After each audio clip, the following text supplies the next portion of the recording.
నమస్కారం MCN news కు స్వాగతం. ఈనాటి ముఖ్యాంశాలు వార్తల్లోని వివరాలు. తిరుమల శ్రీవారిని ఉదయం వీఐపీ విరామ దర్శన సమయంలో పలువురు ప్రముఖులు దర్శించుకుని మొక్కులు చెల్లించుకున్నారు.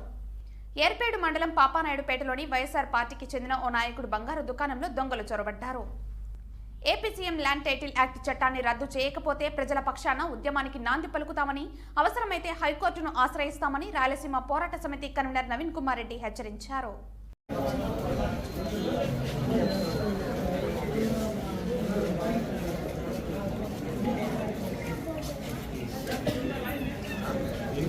రేణిగుంట జ్యోతినగర్ కు చెందిన ఓ యువకుడు మరో ఇద్దరు యువకులతో కలిసి నంబర్ ప్లేట్ లేని పల్సర్ బైక్ లో వచ్చి కత్తులు, తుపాకులు చూపించి బంగారు దుకాణంలోని బంగారు ఆభరణాలను ఎత్తుకెళ్లడానికి ప్రయత్నించారు. షాపులో ఉండేవాళ్లు గట్టిగా అరగడంతో స్థానికులు దుకాణం వద్దకు చేరుకుని ఒక దొంగను చాకచక్యంగా పట్టుకున్నారు. మరో ఇద్దరు దొంగలు స్థానికుల నుండి తప్పించుకుని పరారయ్యారు. స్థానికుల ఫిర్యాదు మేరకు ఘటనా స్థలానికి చేరుకున్న ఏర్పేడు కాజలవన్యం పోలీసులు విచారణ చేపడుతున్నారు. నగల దుకాణంలో ఎంత బంగారం చోరీకి గురైంది అనే విషయం పోలీసుల విచారణలో తెలియాల్సి ఉంది. మరో ఇద్దరు దొంగల కోసం పోలీసులు గాలింపు చర్యలు చేపట్టారు. ఈ చోరీ వెనుక ఎవరు ఉన్నారనే విషయం పోలీసుల దర్యాప్తులో తేలాల్సి ఉంది.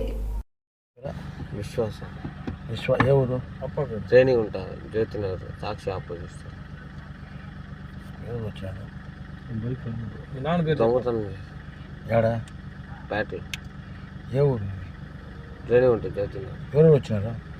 నేను, వేరే రాయేష్ అన్న, ఇంకొక పిల్లడు. ఆ పిల్ల ఆంజనేయులు. ఎన్ని గంటలకు వచ్చారు సార్? ఎన్ని గంటలకు వచ్చారు? ఇప్పుడు 7 గంటలకు వచ్చారు. మళ్ళీ మిగతా ఎదురాడు నువ్వు కింద పడిపోయింది. అబ్బా మేడం మన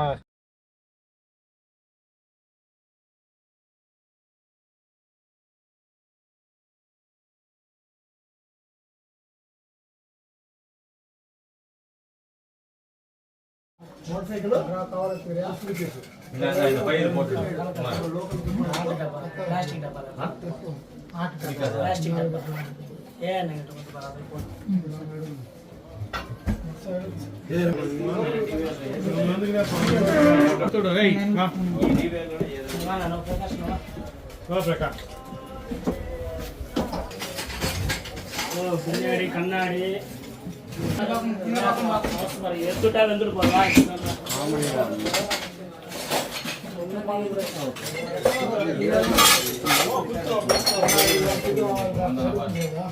ఫస్ట్ చాలా ఎత్తున్నా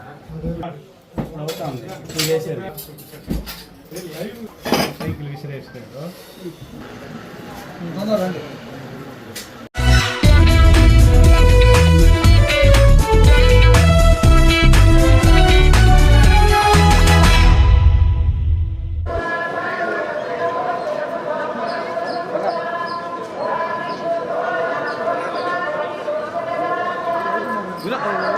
తిరుమల శ్రీవారిని ఈ రోజు ఉదయం వీఐపీ విరామ దర్శన సమయంలో కేంద్ర మంత్రి నారాయణ టాటు, కేంద్ర మంత్రి కిషన్ పాల్ గుర్జర్, రాష్ట్ర మంత్రి గుమ్మనూరు జయరాం, రాష్ట్ర మంత్రి పెద్దిరెడ్డి రామచంద్రారెడ్డి, ఎంపీ మాగుంట శ్రీనివాసులు రెడ్డి, ఇస్రో శాస్త్రవేత్తలు, చాముండేశ్వరినాథ్ అండ్ బ్యాడ్మింటన్ క్రీడాకారుడు పుల్లెల్ల గోపీచంద్, తెలంగాణ ఎమ్మెల్సీ కూర రఘోతం రెడ్డి, తెలంగాణ ఎమ్మెల్సీ సుంకరిరాజు, సినిమా దర్శకుడు మారుతి వేరువేరుగా దర్శించుకున్నారు. వీరికి ఆలయ అధికారులు స్వాగతం పలికి దర్శన ఏర్పాట్లు చేశారు. దర్శన అనంతరం రంగనాయకుల మండపంలో వేద పండితులు వేద ఆశీర్వచనం అందించగా టీటీడీ అధికారులు తీర్థ ప్రసాదాలు అందించారు.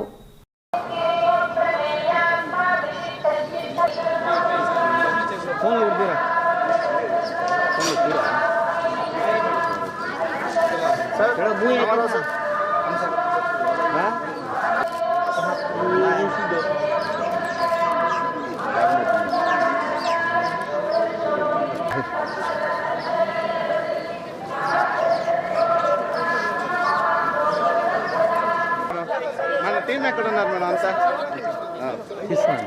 అవునా? సీనియర్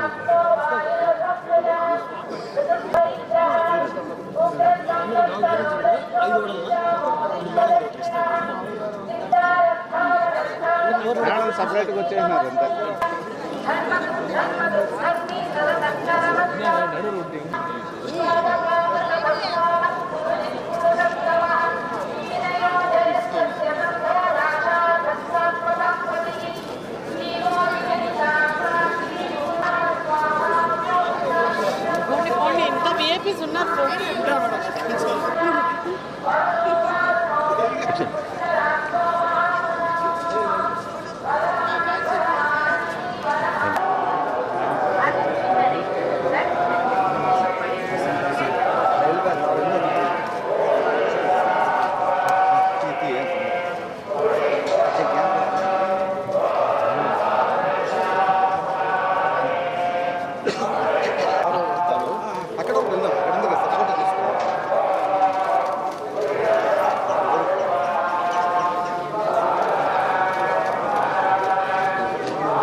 ఉంటారో చిన్న చిన్న పిల్లలు కలిగిన వాడు ఉంటారో వాళ్ళ ప్రస్తావన మనం చేయాల్సిన అవసరం ఎందుకంటే వాళ్ళకి భగవంతుడు ఇప్పుడు కూడాను వాళ్ళ మీద క్షమాపణ కలిగి ఉంటాడు. వాళ్ళని కూడా మనం వేచి ఉంచాల్సిన అవసరం లేదు. కానీ వయస్సులో ఉన్నటువంటి వాళ్ళు, ఓర్చుకున్నటువంటి వాళ్ళు కొంతసేపు వేచి ఉంటే వచ్చిన నష్టమేమీ లేదు అనే విషయం మనం గమనించాలి. మనకు భగవంతుడి యొక్క సుప్రభాతంలో కూడా అంటారు కదా, ఓ స్వామి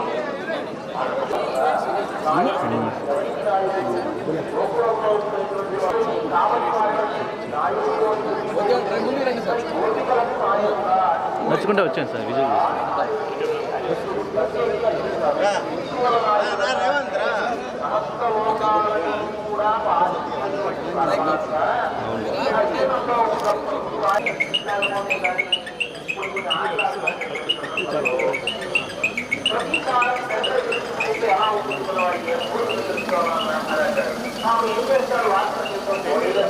అంటే అందరికీ దగ్గర కాలేజీ నివాసం కాబట్టి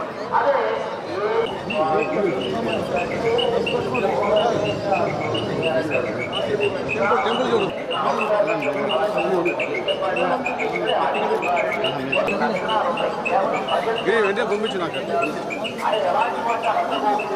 తన గ్రామంలో ఉన్నటువంటి పశువులకి ఏ ఇబ్బందులు వచ్చినా వెంటనే తాను దాన్ని సమర్పించేటువంటి స్వభావం పెంచుకున్నట్ట అలాంటి నాయకమైనటువంటి లక్షణాలు అందరూ ఉన్నాయి.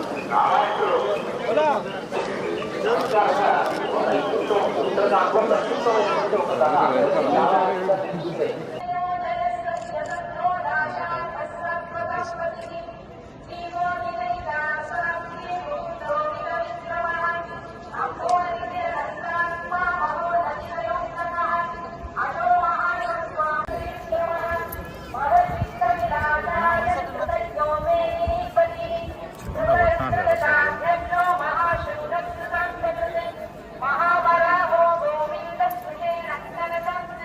సార్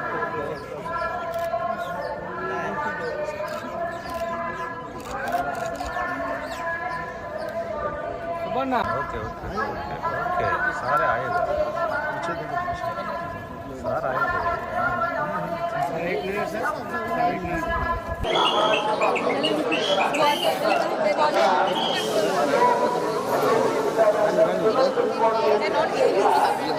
అన్నా ఒక్క నిమిషం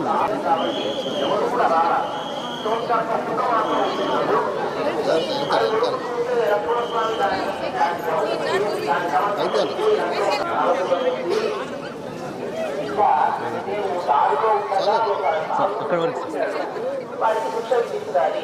నువ్వు ఏదైనా గడిచావా? లేదు లేదు స్వామి, నేను మామూలుగా కూర్చుని ఉన్నాను, నన్ను తావమానాడు వాడు అని. సరే వాడు పిలిపించారు. ఏమయ్యా అంటే లేదండి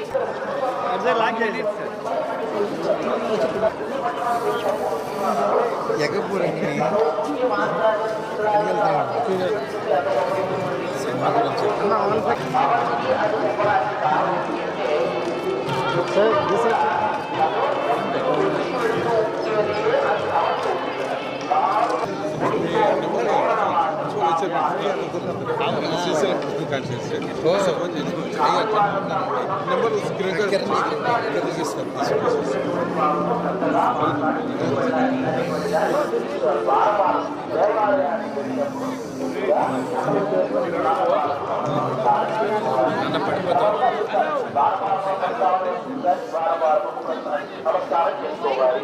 తర్వాత లోపల ఉండేటువంటి ఇతర పరివారంలో దేవతలందరికీ క్రమంగా ప్రోటోకాల్ అంటారు. వాళ్ళకి నమస్కారం కింద నుంచి పైకి వెళ్ళాలి. వాళ్ళకి నమస్కారం కింద చివరిగా లక్ష్మీదేవికి నమస్కారం చేసుకోవాలి. దర్శనం బాగా జరిగిందండి. యాక్చువల్లీ వైకుంఠ ఏకాదశికి రావాలి, షెడ్యూల్ వాళ్ళు రాలేకపోయారు, అందుకని చెప్పి ఇప్పుడు వచ్చాను. మొన్నే ప్రభాస్ గారిది పండక్కి ఫస్ట్ లుక్ లాంచ్ చేస్తున్నాము. ఆల్రెడీ నిన్న అనౌన్స్ చేసాము. చాలా హ్యాపీగా ఉంది. Thank you so much. Next project ఇది ప్రభాస్ గారు జరుగుతుంది షూటింగ్. ఎలా ఉండబోతుంది సార్? ఫ్యామిలీ ఎంటర్టైన్మెంట్ అవన్నీ ఇక్కడ మాట్లాడకూడదు. స్వామి ఆశీస్సులు తీసుకుందామని వచ్చాను. చాలా హ్యాపీగా ఉంది. Thank you so much.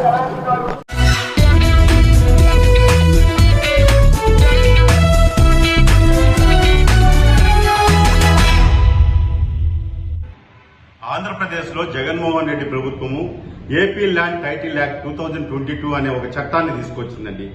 Andhra Pradesh భూ హక్కుల చట్టం అనేది ఏపీ ప్రభుత్వం జగన్మోహన్ రెడ్డి తీసుకొచ్చిన చీకటి చట్టాన్ని ఉపసంహరించుకోవాలని నవీన్ కుమార్ రెడ్డి డిమాండ్ చేశారు. 2022 ఆంధ్రప్రదేశ్ భూమి హక్కుల చట్టం 2022 ప్రజల పాలిట యమపాసం కాబోతోందన్నారు. స్వాతంత్ర్యం వచ్చిన 75 ఏళ్ల పాటు ప్రజలతో మమేకమై సేవలు చేసిన రిజిస్ట్రేషన్ వ్యవస్థ, రెవెన్యూ వ్యవస్థ, న్యాయ వ్యవస్థ ప్రభుత్వ అనాలోచిత నిర్ణయంతో ఇక ముందు మూతపడిపోతున్నాయని అన్నారు. ఈ చట్టం అమలైతే భూ ప్రాధికార సంస్థ టైటిల్ రిజిస్ట్రేషన్ అధికారి నియమితమైన తర్వాత ప్రజల తాలూకు స్థిరాస్తులన్నీ అట్టి టీఆర్ఓ పరిధిలోకి పోతాయన్నారు. రాష్ట్రంలోని 5 కోట్ల మంది ప్రజలు అధికార ప్రతిపక్ష పార్టీ ఎమ్మెల్యేలైనా, మంత్రులైనా, ప్రతిపక్ష పార్టీ నాయకులైనా తమ ఆస్తులను, వ్యవసాయ భూములను క్రయ విక్రయాలు జరపాలన్నా, తమ వారసులకు గిఫ్ట్ డీడ్ ఇవ్వాలన్నా, ఆస్తి తగాదాల సమయంలో కోర్టుని ఆశ్రయించాలన్నా టీఆర్ఓ టైటిలింగ్ రిజిస్ట్రేషన్ అధికారి మాటే శాసనమవుతుందని, ప్రజల పాలిట శాపంగా మారుతుందన్నారు.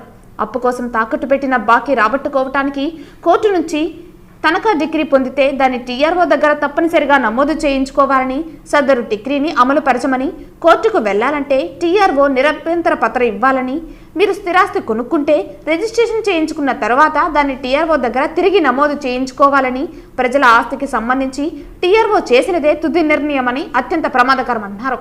తిరుపతితో పాటు రాష్ట్రంలో జరుగుతున్న భూ కబ్జాలపై, భూ ఆక్రమణలపై అన్ని వర్గాల ప్రజలు సాధారణ సివిల్ కోర్టులలో సవాలు చేయటం కుదరదని, మీ ఆస్తిని రాజకీయ ఒత్తిళ్లకు లొంగి టీఆర్ఓ తన వద్దనున్న వివాదాల నమోదు రిజిస్టర్లో చేర్చినట్లయితే సదరు చేరికను మీరు హైకోర్టులో తప్ప కింది కోర్టులలో సవాలు చేయడానికి వీలు లేకుండా పోతుందన్నారు. టీఆర్ఓ నియమితమైన తర్వాత పెండింగ్ లో ఉన్న దావాలను కూడా టీఆర్ఓ పరిధిలో ఉంచి నమోదు చేయించుకోవాలని, బాధితులకు భిన్నంగా ఏదైనా కోర్టు తీర్పు వచ్చిన తర్వాత సదరు బాధితుడు తీర్పునపై కోర్టులో అప్పీల్ చేయాలనుకుంటే టీఆర్ఓ సర్టిఫికేట్ ఇవ్వాలని, సర్టిఫికేట్ ఇవ్వకపోయినట్లయితే మీరు చేసిన దావా కానీ అప్పులు కానీ చెల్లకుండా పోతాయన్నారు. ఏపీ ప్రజలంతా ప్రతిపక్షం టీఆర్ఓ కనుసన్నలో బ్రతకాల్సి ఉంటుందని, సదరు టీఆర్ఓ మాత్రం స్థానిక శాసనసభ్యులు లేదా పార్లమెంటు సభ్యులు చేతుల్లో ఉంటాడని అన్నారు. అధికార పార్టీకి కొమ్ము కాస్తూ ఇక ముందు ప్రతి పౌరుడి బతుకు బానిస బతుకుగా మారబోతోందన్నారు. ఆంధ్రప్రదేశ్లోని 5 కోట్ల మంది ప్రజలకు యమపాసం అండి. ఇది చాలా అత్యంత ప్రమాదకరమైనటువంటి చట్టం. నేను దయచేసి ఈ రాష్ట్రంలో ఉండే ప్రజలందరికీ విజ్ఞప్తి చేస్తున్నా. అధికార పార్టీ ఎమ్మెల్యేలు, మంత్రులు, ఎంపీలు, అధికార పార్టీనే కాకుండా ప్రతిపక్షాలు, ప్రజలు అందరూ కూడా మేల్కోవాల్సినటువంటి అవసరం ఉంది. ఈరోజు స్వాతంత్రం వచ్చి సంవత్సరాలు గడుస్తా ఉంటే ఈ స్వాతంత్ర భారతదేశంలో రెవెన్యూ వ్యవస్థ, న్యాయ వ్యవస్థ, అదేవిధంగా రిజిస్ట్రేషన్ వ్యవస్థ ఈరోజు ప్రజలతో మమేకమైపోయి కొనసాగుతా ఉన్నాయి. ఈరోజు కొత్తగా ఆంధ్రప్రదేశ్ ప్రభుత్వము ఈ ఏపీ ల్యాండ్ టైటిల్ యాక్ట్ తేవాల్సినటువంటి అవసరము, ఆవశ్యకత ఏమొచ్చిందో మాకైతే అర్థం కాలేదు. సొత్తు మాది, పెత్తనం మీదే అండి. అసలు మీకు ఎవరిచ్చారండి? మీరు టైటిల్ రిజిస్ట్రేషన్ ఆఫీసర్ టీఆర్ఓ అనే ఒక వ్యక్తిని తీసుకొచ్చి మా ఆస్తులంతా కూడా అతని కంట్రోల్లోకి వెళ్ళిపోతాయి.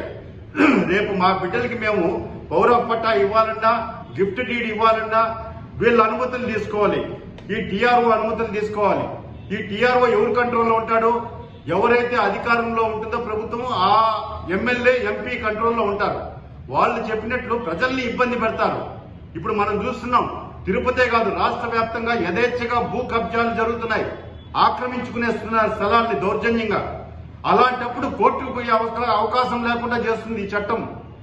గతంలో కోర్టుకు పోయేవాళ్ళు, ఈరోజు మనం కోర్టుకు పోవాలన్నా మన స్థలాల మీద ఖచ్చితంగా ఈ టీఆర్ఓ అనుమతి తీసుకోవాలి. టీఆర్ఓ ఎవరైతే అధికార పార్టీ ఎమ్మెల్యే ఉంటాడో అతను చెప్పినట్టు వింటాడు, అతనికి అనుకూలంగా వ్యవహరిస్తాడు. సామాన్య మధ్యతరగతి ప్రజలే కాదండి, ఉన్నవాళ్ళు లేని వాళ్ళు అన్న తేడా లేదు, అధికార పార్టీ ప్రతిపక్షం అన్నటువంటి వ్యత్యాసం లేదు. అందరూ కూడా బాధితులు అవుతారు. దయచేసి ఈ చట్టాన్ని ముక్త కంఠంతో వ్యతిరేకించండి. ఈరోజు నేను ఒకటే అడుగుతున్నా, మా ఆస్తులు, మా పూర్వీకులు ఇచ్చినటువంటి ఆస్తులు మా బిడ్డలకి మేము పౌర పట్టా ఇవ్వాలంటే ఈ టీఆర్ఓ అనుమతి ఎందుకు తీసుకోవాలండి? ఈరోజు రిజిస్ట్రేషన్ ఆఫీసులు ఉన్నాయి, మేము ప్రభుత్వానికి రుసుము చెల్లించి రిజిస్ట్రేషన్ చేయిస్తాం, గిఫ్ట్ డీడ్లు ఇస్తాం. ఈరోజు భూ కబ్జాలు జరుగుతున్నాయి. మేము న్యాయస్థానాన్ని ఆశ్రయించాలంటే కూడా మీ అనుమతి తీసుకోవాలా? ఎక్కడి చట్టం అండి ఇది? మీకు ఏం సంబంధం ఉందండి మా ఆస్తుల మీద? ఇది నేను ఒకటే విజ్ఞప్తి చేస్తున్నా. ఈరోజు న్యాయమూర్తులు న్యాయ వ్యవస్థని పూర్తిగా నిర్వీర్యం చేసేస్తున్నారు.